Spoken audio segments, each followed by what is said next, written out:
What happens when a nation pushed to the brink by sanctions and isolation finally says enough and aligns itself with a nuclear superpower willing to challenge American naval dominance in the Caribbean? We're witnessing something unprecedented unfolding off the coast of Venezuela. Russian missile systems, capable of targeting U.S. warships, are now positioned in America's traditional sphere of influence. And this isn't some Cold War relic or distant memory. This is happening right now in 2025, and it represents a fundamental shift in how global power operates. For decades, the United States has maintained unchallenged military supremacy in the Western Hemisphere through the Monroe Doctrine. But that assumption is crumbling before our eyes.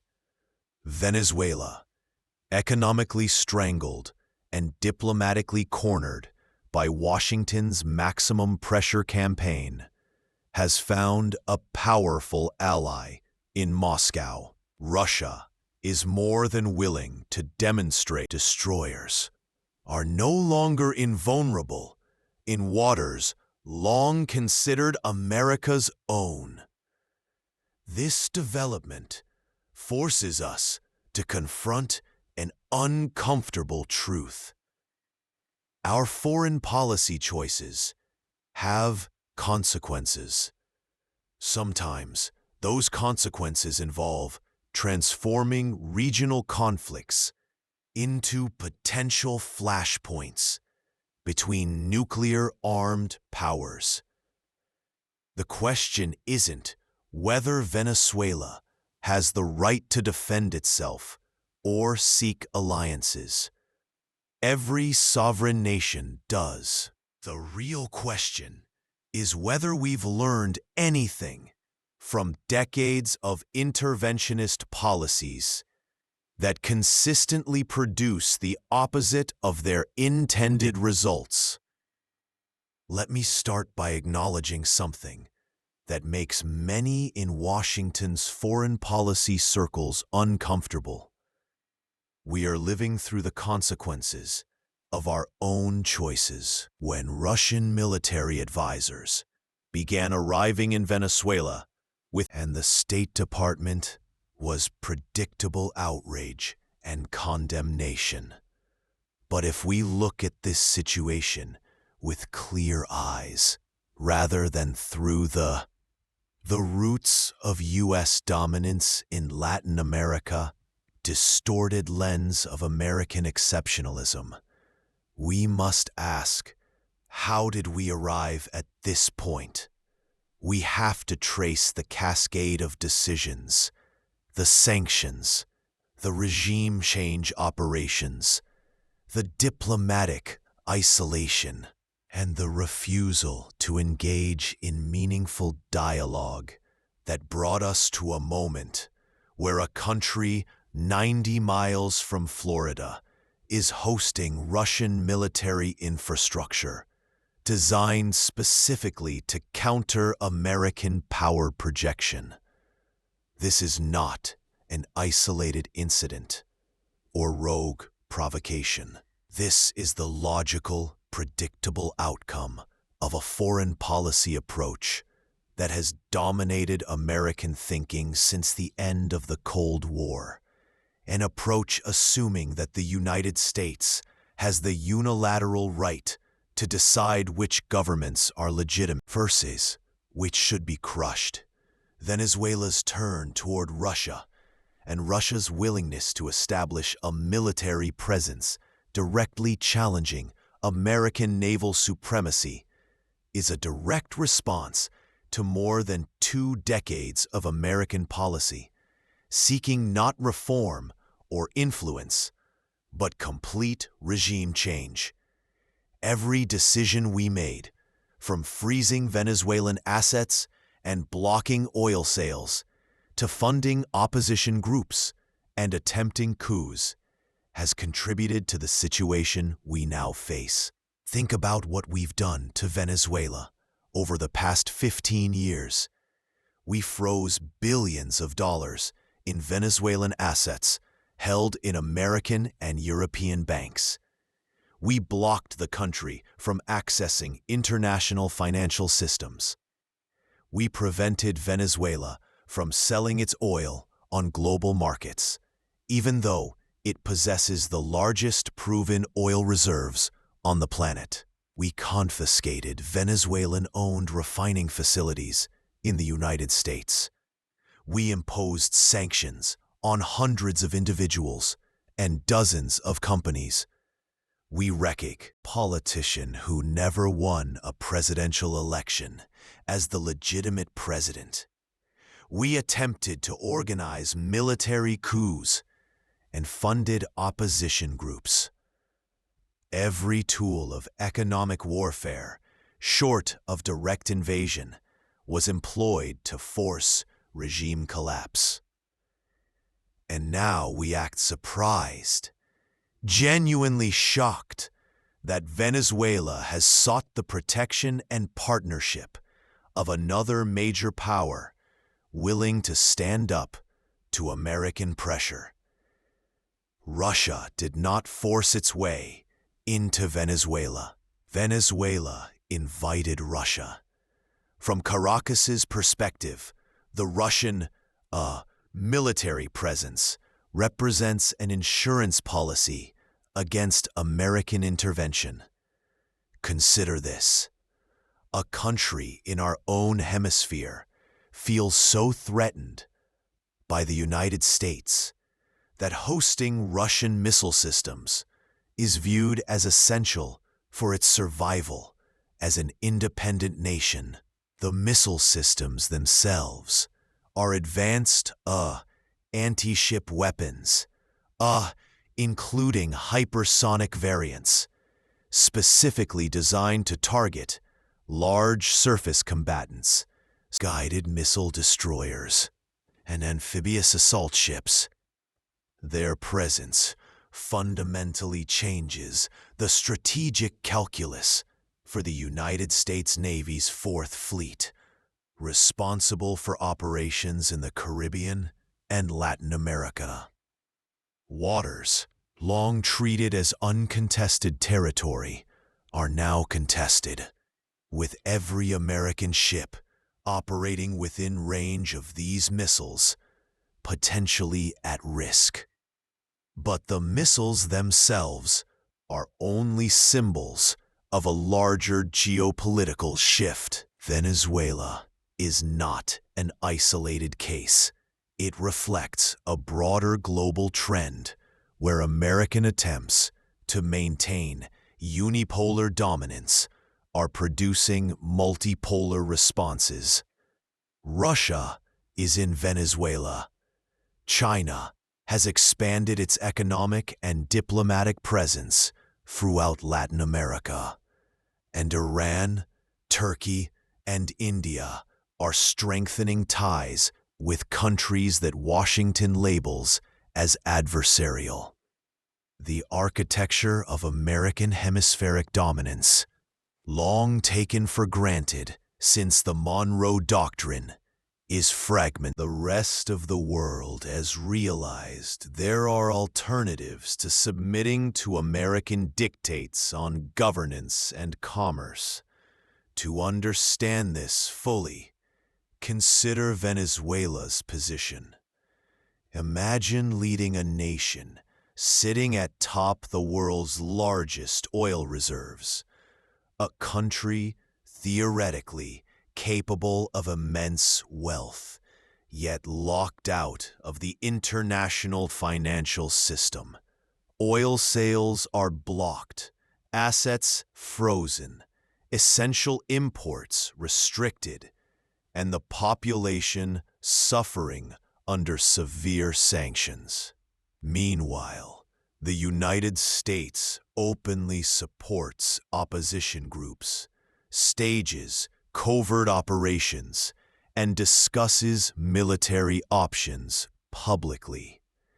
In such circumstances, seeking powerful allies to ensure national survival is not just rational, it's necessary. From Russia's perspective, accepting Venezuela's invitation makes strategic sense.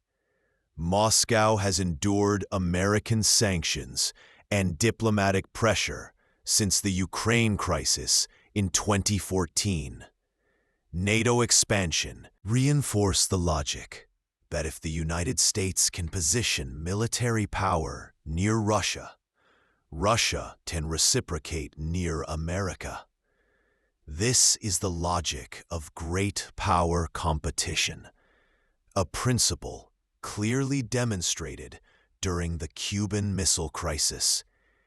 Actions provoke reactions, often in the pursuit of symmetry. What we are witnessing in Venezuela is not a sudden crisis, but the predictable outcome of decades of coercive American policy. The tragedy is that it was entirely avoidable. Venezuela's economic system, while flawed, does not threaten the United States. Its political system, however much it diverges from American preferences, does not pose an existential challenge.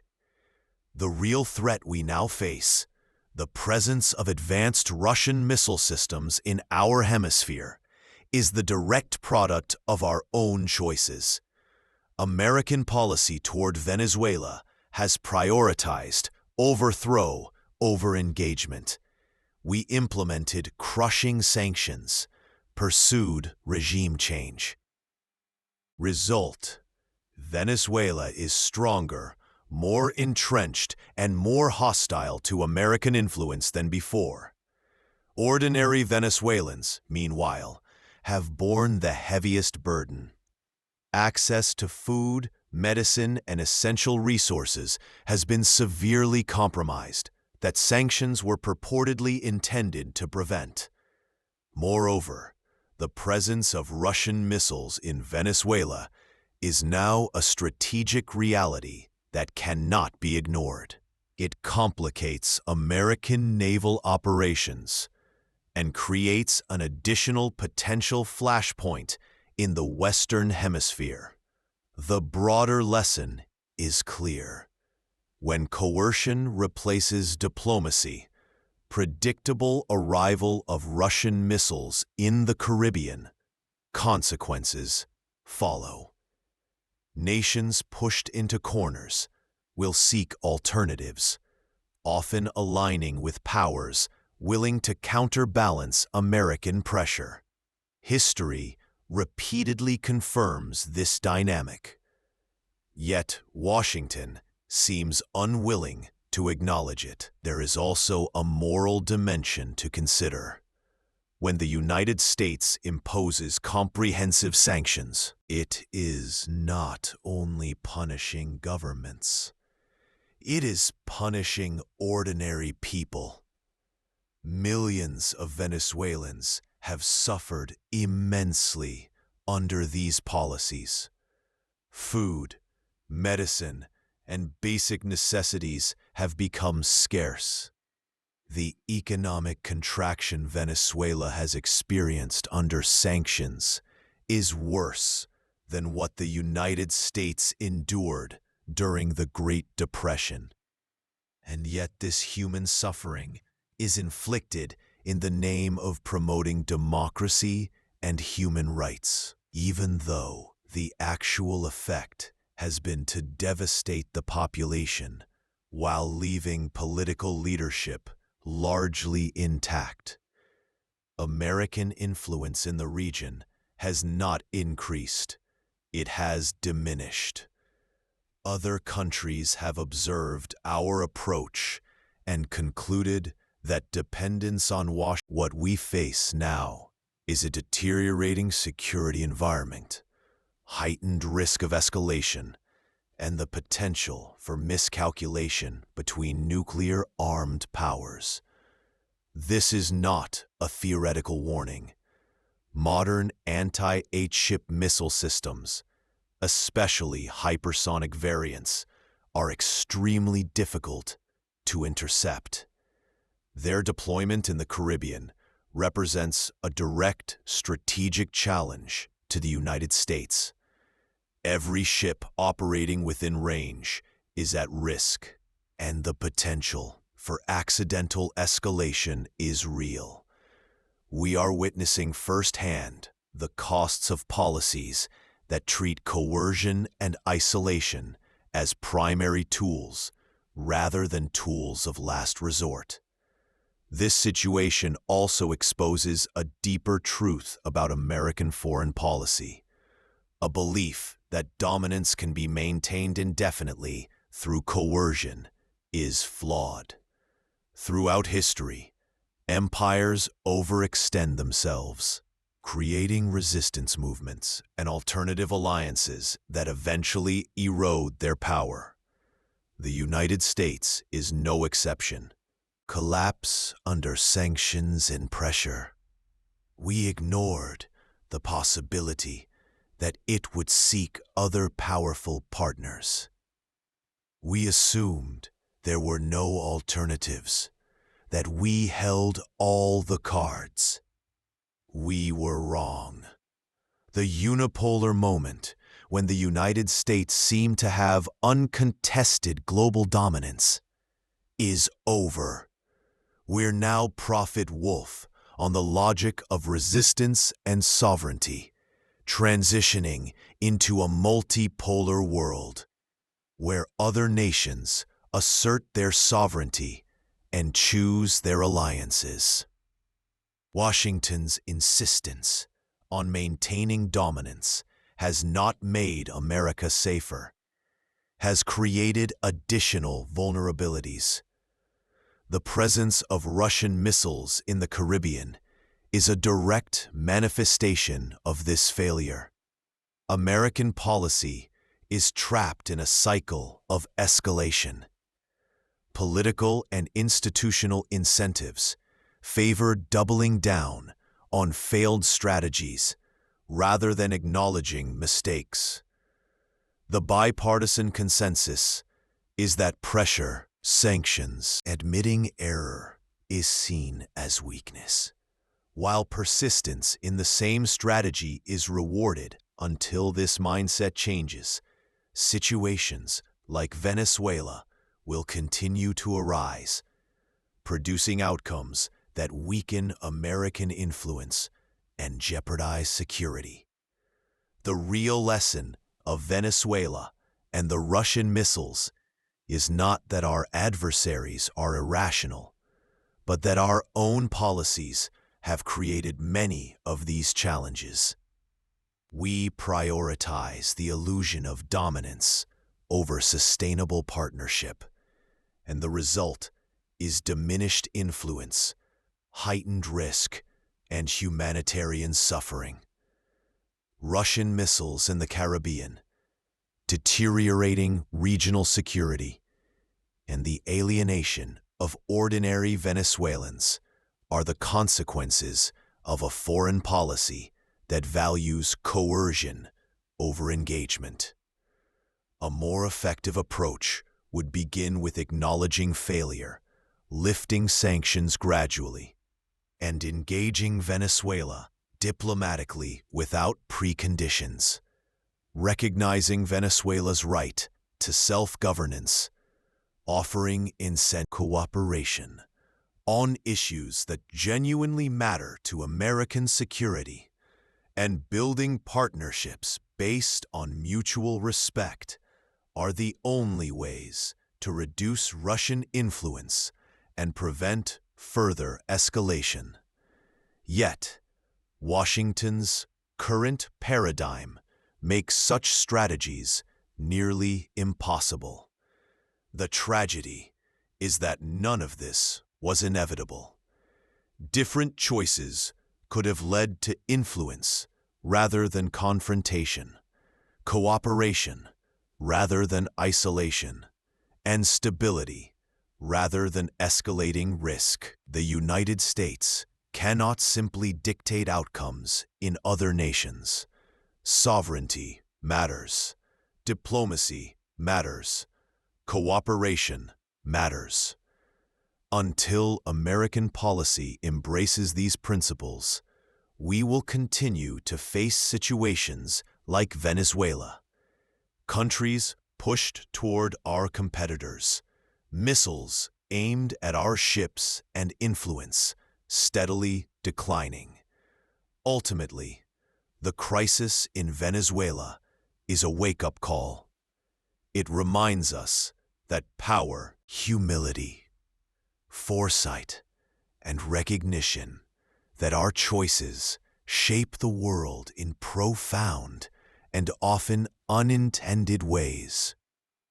The question now is whether we will learn from these lessons or continue to repeat the mistakes that have led to the dangerous realities we see